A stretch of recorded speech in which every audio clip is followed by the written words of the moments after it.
আসসালামু আলাইকুম, চলে আসলাম স্বপ্নের রেসিপিতে। আজকে আমি পাট শাকের ঝোল রান্না করব। তো এইখানে আমি পাট শাকগুলা 1 ঘন্টা আগে ধুয়ে রেখে দিয়েছিলাম, নাহলে পিছলা হয়ে যায়, কাটা যায় না। তো পাট শাকগুলো আমি পাতলা পাতলা করে কেটে নিব। এই শাকটা কিন্তু যত পাতলা করে কাটা যায় এতই স্বাদ লাগে খেতে।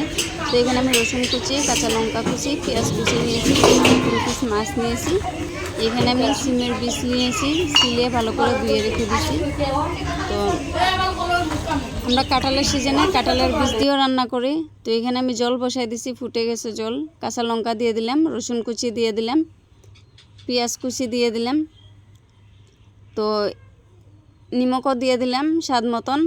তো এই ঝোলটা করতে গেলে কিন্তু রসুনগুলো লম্বা লম্বা করে কেটে দিতে লাগে। তো 10 মিনিট পরে আমি দিয়ে দিলাম সিমের যে বীজগুলো ছিলে রাখছিলাম, সিমের বীজটাও 10 মিনিট পরে দিয়ে দিলাম। তো আমি মাছও রাখছিলাম এখানে, কাটাগুলা ছাড়িয়ে। এই রান্নাটা করলে কিন্তু আস্ত মাছ দিবেন না, নাহলে পিছলে পিছলে শাকের সাথে কাটাগুলা মানে ছাড়তে চায় না। তো মাছগুলা আমি আলাদা করে দিয়ে দিছি এখানে 3 পিস মাছ। তো এটা আমরা কাঁঠালের সিজনে কাঁঠালের বীজ দিয়েও রান্না করি। তো কাঁঠালের বীজ দিয়ে না আজকে আমি সিমের বীজ দিয়ে রান্না করছি। শাকগুলা দিয়ে দিব এখানে। তো এই শাকটা যত পাতলা করে কাটতে পারবেন এত স্বাদ হয়। তো আমার এত পাতলা করে আমি কাটতে পারি না, তো মোটামুটি যতটুকু পারছি করছি।